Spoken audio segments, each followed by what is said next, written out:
isteri kepada seorang lelaki berusia HD atau dengar dan lihat hasilnya adalah lebih kurang sama dengan yang apabila diketahui oleh tentera matahari.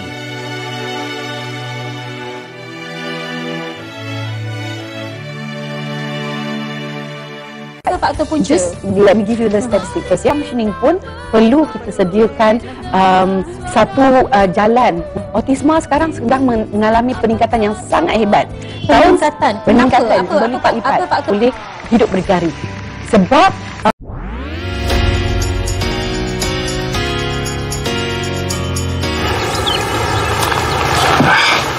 Katie and I are friends, Jace. Just stop picking fights with your friends.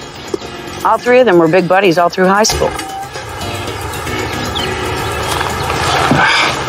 Katie and I are friends. Give anything to take it back. Well, then stop pushing her.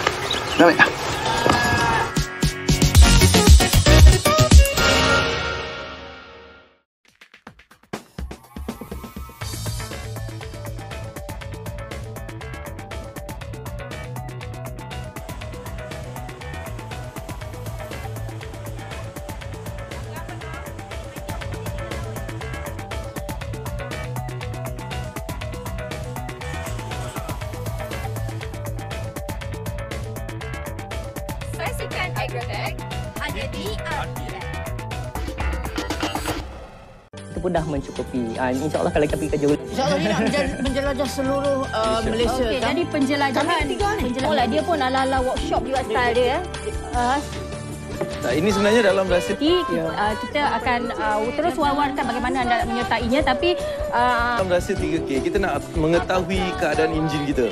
Kita nak tahu kita tengah joget macam mana tadi. Mula dari seminar 3K nanti, kita akan terus war-warkan bagaimana anda menyertai. Kita akan terus war-warkan bagaimana.